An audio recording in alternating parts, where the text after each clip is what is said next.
Hoy vamos a continuar leyendo el texto de Freud que nos ocupaba en el capítulo anterior, algunas consecuencias psíquicas de la diferencia sexual anatómica. Habíamos acordado mordernos la lengua y contener nuestras ganas de dar nuestra opinión sobre lo que Freud nos está diciendo. Vamos primero a ver qué es lo que dice Freud. Y andábamos por ahí por la mitad del artículo en un momento en que Freud ha hecho un descubrimiento muy importante. Al menos para él. La niña, al menos en tanto que es heterosexual, entra en el complejo de Edipo enamorada de su padre.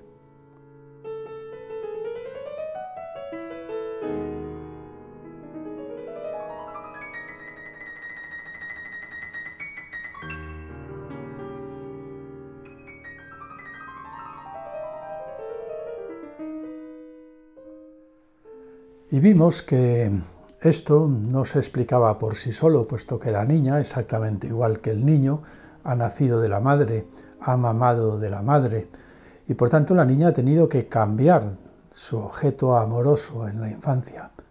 Ha cambiado a la madre por el padre, algo que el niño en principio no tiene por qué hacer. Esta transposición en la niña del objeto madre al objeto padre nos obligaba a pensar en la prehistoria del complejo de Edipo, y habíamos observado ahí la clave del asunto, la envidia fálica y el consiguiente complejo de castración. La niña ha sentido envidia del pene del niño, pero tiene 1000 recursos para sobreponerse a esta herida narcisista.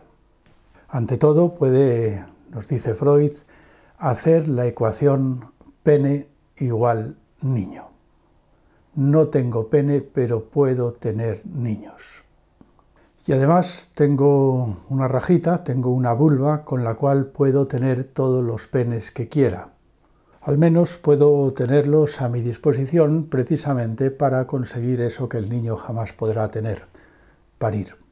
Así es que la niña busca el pene en el padre y encuentra en la madre un rival edípico. Subrayemos aquí lo más importante. El complejo de Edipo en la niña viene precedido, preparado por un complejo de castración. Ahora bien, Freud también nos ha hablado del complejo de castración en los niños. Lo que ocurre es que en el niño varón el complejo de castración no está situado antes del complejo de Edipo, sino precisamente al final del complejo de Edipo. Freud nos ha explicado que el complejo de castración en el niño marca precisamente el procedimiento por el cual el niño logra abandonar la situación edípica. Dicho un poco en términos míticos, el niño, enredado, incrustado, detenido en la encrucijada edípica en la que, no olvidemos, ha matado simbólicamente al padre, empieza a tener miedo de que el padre regrese. Regrese para reclamar el lugar que le corresponde, el lugar que el niño ha usurpado o ha intentado usurpar, su lugar frente a la madre. Y el padre reclama, lógicamente, pues el cuerpo del delito, el pene. El niño entiende de alguna manera que el pene que tiene acceso a la madre no es su pene, sino el pene del padre. Y este descubrimiento es vivido por el niño como una castración más o menos simbólica, o al menos como una amenaza de castración. Freud ha pintado de 1000 colores esta amenaza de castración para el varón. En el caso Juanito, recordar que Juanito tenía la idea de que el padre castraba a la madre todos los meses, lo que explicaba precisamente el hecho de que tuviera la regla y de que aparecieran por la casa compresas manchadas de sangre. El niño empieza a tener miedo, por tanto, de que el padre le castre también a él. Comienza a tener miedo de perder su miembro viril, el pene. No podemos presuponer o adelantarnos a cuál será la manera en la que el niño pintará de 1000 colores todo este tipo de materiales derivados de la diferencia sexual anatómica. Pienso que el caso Juanito es, por supuesto, pues un caso muy particular. En todo caso, lo que nos interesa retener del texto de Freud es que Freud está colocando el complejo de castración en el varón al final del complejo de Edipo.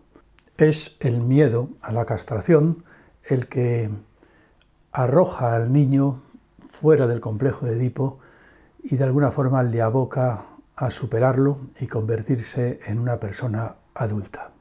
La intercambiabilidad de los cuerpos edípicos, ya lo vimos, se vuelve imposible y el niño desplaza esta situación edípica infantil y la adhiere al triángulo de los pronombres personales, donde efectivamente todo es intercambiable, pero todo es intercambiable, como decíamos, para nada y por nada. Y además en esta intercambiabilidad de los pronombres personales hay algo que sobra, algo que está de alguna forma de más, al menos por el momento. El pene del niño, que no cumple ahí ya ningún papel. Mientras el pene del padre cumple con su papel al otro lado de la puerta, de la habitación de los padres, el niño, abrazado a su osito, ha perdido toda esperanza de utilizar su pene para completar una totalidad, la totalidad en la cual habría llegado a ser su propio padre con su madre. Esa totalidad está perdida y el órgano, el pene que podría haberla completado, está de alguna forma ya de más. Según Freud, el niño entra entonces en lo que él llama el periodo de latencia. De alguna forma ha renunciado a la sexualidad, al renunciar a la sexualidad edípica, a las pretensiones de la sexualidad edípica, y entra en un periodo en el cual el sexo permanece como latente, un periodo del que no despertará hasta el momento de la pubertad. Al salir del complejo de Edipo, el niño, ya lo estuvimos viendo, se ha insertado en el lenguaje, se ha instalado en la intercambiabilidad de los pronombres personales, que es algo así como el embrague que le permite insertarse en una vida lingüística, en la cual va a haber ya siempre muchas más palabras que sexo. Propiamente en este periodo de latencia tan importante del que nos está hablando Freud, el niño ha cambiado de forma muy radical todo el mundo de los deseos infantiles por el mundo nihilista del lenguaje. Sí, ha cambiado la realidad por las palabras, ha cambiado la realidad por nada. Pero ya recordáis, como el axioma freudiano era que el ello no renuncia nunca a su satisfacción, esto no ha podido ocurrir gratis. El yo ha tenido que contraer una serie de deberes, el deber de soñar un sueño que deje al ello confundido, que deje al ello satisfecho con una alucinación. El niño hablará. El niño ha ingresado en una vida lingüística, pero con síntomas, arrastrando síntomas. No olvidemos, además, que estos síntomas están amasados de una especie de moralidad inconsciente. Ha habido un trastrocamiento del deseo infantil en deberes para el adulto. Todo lo que era deseo se ha convertido en deber de la vida adulta. Los deseos del ello se han transformado en deberes del super-yo. Y esto es una cosa muy interesante que tiene que llamarnos poderosamente la atención, al menos en la idiosincrasia del varón heterosexual. El varón heterosexual ha sufrido un complejo de castración, un miedo a la castración que le ha arrancado violentamente de la situación edípica y le ha hecho transformar todos los deseos infantiles en deberes del superyo. En este sentido es propio del varón convertirse en adulto a base de una brutal y radical transformación del deseo en deber. El varón necesita, podríamos decir, mucho superyo para superar la situación edípica. Y una vez superada, el varón se va a quedar como flotando en la nada. Flotando en la nada en ese periodo de latencia que dice Freud, que es el periodo que se aprovecha para instruir, mediante la escuela, los profesores, la instrucción, la educación, pues la mente del varón. Al varón no le ha quedado ni resto de la situación edípica y por tanto, bueno, es carne de escuela, Carne de escuela porque ya no le queda ninguna otra cosa que hacer en el mundo, más que aburrirse ahí sentado mientras se deja instruir.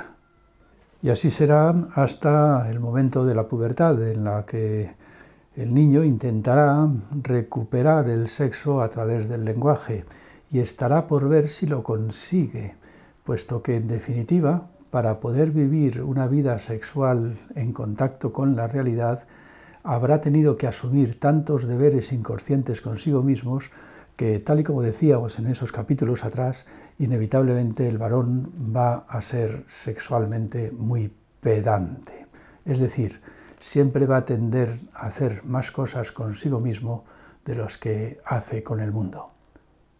Y a veces su narcisismo, su pedantería, va a ocupar tanto sitio que apenas va a dejar ya sitio para el mundo mismo. Ya lo decíamos, el pedante, para poderse relacionar con el mundo, tiene que asumir tantos deberes consigo mismo que al final el mundo acaba siendo lo de menos. Ahora, desde luego, en este nuevo artículo de Freud, pues estamos afirmando que la pedantería es propiamente algo mucho más masculino que femenino. Una vez que ha perdido el mundo edípico, para poder acceder al mundo no edípico, al mundo del adulto, el varón necesita haberse quedado, al menos por unos años, castigado en la nada, suspendido en la nada, negociando con la nada, negociando con alucinaciones frente a las cuales ha contraído un deber, el deber de soñar un sueño que haga al ello olvidar lo que perdió en la situación edípica. Esa brutal experiencia del deber es muy masculina, pero, por cierto, no es un deber demasiado interesante. Es un deber que hemos contraído con retazos de basura infantil. En cualquier caso, es un deber con uno mismo. Y esto es una cosa muy característica del varón. El varón, ante todo, tiene deberes consigo mismo, aunque sean deberes insignificantes y ridículos, pero el caso es que son consigo mismo y eso parece convertirlos en algo muy importante. Para cualquier pedante varón, una insignificancia ridícula de su carácter tiene más peso y más valor que una montaña, que una cordillera, que el mar, que el cielo, que la persona a la que ama. No es extraño que sea así, porque el varón, para abandonar la situación edípica, ha tenido que abandonarlo todo, deprisa y corriendo, bajo amenaza de castración, y se ha quedado suspendido en la nada, negociando, como decíamos, con la nada, para nada. Quizás en este sentido haya que decir que este asunto del nihilismo es algo mucho más propio de los varones que de las mujeres. Es el varón el que ha dicho eso de sin ti no soy nada, mamá. Y ha sido el varón el que, al tener que renunciar a ese todo, a esa madre, no ha tenido más remedio que pintar la nada de 1000 colores, contrayendo 1000 deberes nihilistas consigo mismo para poder soportar la pérdida. El varón es, ante todo, experto en la nada. Es un experto que pinta la nada de 1000 colores, aunque siga siendo nada. Y ante todo, no debemos olvidar que todo este juego nihilista tiene como función sepultar el deseo infantil. La posición masculina, en la medida en que podamos hablar de una posición masculina pura, consiste en sustituir el deseo por la nada, por un juego nihilista. Esto es ante todo lo que va a caracterizar a la posición masculina del psiquismo. Otra cosa es que luego la podamos asignar más a los genitalmente varones o a los genitalmente hembras. En todo caso, no es muy prometedor este retrato que estamos haciendo del sexo masculino. El niño, precisamente porque tiene pene, ha ingresado, podríamos decir, en la situación edípica con muchas pretensiones. Pero el descubrimiento de que no es su pene el que sirve, sino que es el pene del padre y que en todo caso además puede acabar perdiendo el pene si el padre se cabrea, le ha llevado a renunciar a toda prisa al mundo entero del deseo. Y sustituirlo, sí, por el lenguaje, pero por un lenguaje que es un lenguaje que es una especie de juego en la nada para nada. Eso sí, poblado de identificaciones, poblado de alucinaciones en las cuales él se va a reconocer a sí mismo, en el espejo de un pedante. Recuperará el mundo en el futuro, quizás sí, a través del lenguaje, siempre y cuando no tenga que estar haciendo con el lenguaje tantas cosas que acabe por no tener tiempo para ocuparse del mundo mismo. Siempre que no se agote tanto en eso del lenguaje, que pierda las energías para relacionarse con el mundo. Siempre, en definitiva, que el lenguaje no lo agote todo, colonizando por completo cualquier espacio posible para el deseo adulto. En todo caso, el varón tiene algo de patético, porque siempre será más importante para él hablar que desear. Había un chiste ya de hace tiempo que reflejaba bastante bien este patetismo de la condición masculina. Había un naufragio y solamente se salvaban 2 personas que acababan refugiadas en una isla desierta. Un Pepe cualquiera y Claudia Schiffer. Así es que con el paso de los días, Pepe y Claudia Schiffer acababan haciendo el amor. Pero Pepe no terminaba de estar satisfecho. Es como si le faltara lo más importante. Así es que un día le pidió a Claudia Schiffer que se pintara un bigote y una barba, que se recogiera el pelo, que adoptara un semblante muy masculino, y entonces se situó frente a ella, frente a él, y le dijo: «¡Tío, me he follado a Claudia Schiffer!». Es un chiste muy pasado de moda, pero en cualquier caso refleja muy bien un profundo patetismo de la condición masculina. Es propio del varón tener que contar las cosas, si no, no disfruta, necesita alardear en el lenguaje, porque al fin y al cabo el lenguaje siempre ha sido para él más importante que el deseo, más importante también que el mundo mismo. Que conste también que esta relación tan varonil del varón con el lenguaje tampoco tiene nada de gracia, puesto que toda la complicación del asunto está amasada con un montón de basura infantil completamente gratuita y contingente.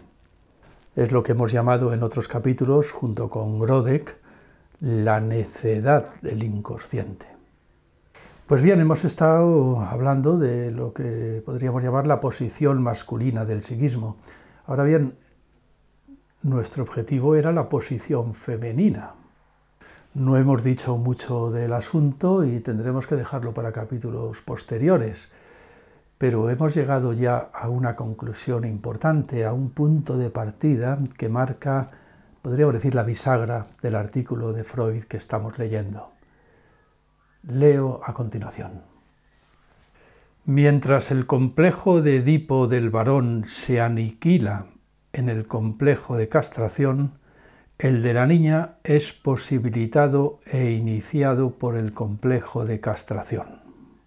Esta es la diferencia primordial.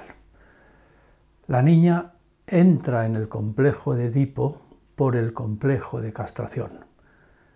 El niño sale del complejo de Edipo por el complejo de castración. El varón no necesita cambiar de objeto sexual al ingresar en la situación edípica. Ha nacido de la madre y entra en la situación edípica enamorado de la madre. Pero la niña, para entrar en la situación edípica enamorada del padre, ha tenido que operar con una serie de ecuaciones y hacer una serie de operaciones psíquicas muy complicadas que hemos resumido en la fórmula complejo de castración.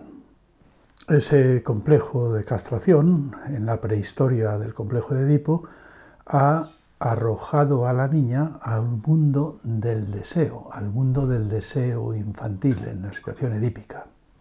En la niña, el complejo de castración es la puerta al mundo del deseo, mientras que en el niño, el complejo de castración marca precisamente la necesaria, radical y violenta renuncia al mundo del deseo. Esto constituye sin duda ya una enorme diferencia. Pero la cosa va mucho más allá y por eso vamos a tener que continuar en el próximo capítulo con este asunto. Porque claro, sobre la niña no pesa ninguna espada de Damocles, no pesa ninguna amenaza de castración. Y por lo tanto, la niña no tiene, en principio, ningún motivo para abandonar la situación edípica.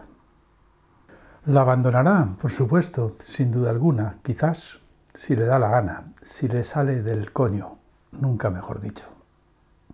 En cualquier caso, la niña no habrá experimentado en su infancia esta transposición, esta contradicción, esta incompatibilidad entre deseo y deber. No ha tenido en ningún momento que cambiar el mundo del deseo por la nada, ni ha tenido tampoco que investir la nada de todas las identificaciones del superyo. No ha tenido que fingir que ella misma es capaz de sustituir al mundo, porque no ha tenido que investir la nada con las características del mundo. No ha tenido que ponerse ella misma por encima del mundo. Decirlo como queráis, pero en este sentido las mujeres son menos pedantes que los hombres. Por supuesto, estamos hablando aquí de la posición masculina pura y de la posición femenina pura, aunque ya hemos insistido varias veces por qué motivos nunca somos del todo ni hombres ni mujeres, siempre somos una mezcla de las dos cosas y además el complejo de Edipo opera en nosotros a dos bandas, en eso que hemos llamado el Edipo completo. Al mismo tiempo que tenemos un Edipo heterosexual, tenemos complementariamente un Edipo homosexual y todo esto complica muchísimo las cosas. Pero ahora estamos como en un laboratorio intentando analizar para encontrar algo así como la posición masculina pura y la posición femenina pura. Algo que luego en la realidad, por supuesto, siempre se va a dar mezclado.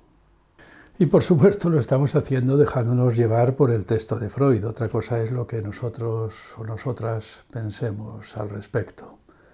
Que eso vete a saber qué será. Vamos a dejarlo por hoy aquí y en el próximo capítulo sin duda terminaremos de leer el texto de Freud, pese a que desde luego no terminaremos de reflexionar sobre el problema, porque la cosa tiene pinta de ser interminable.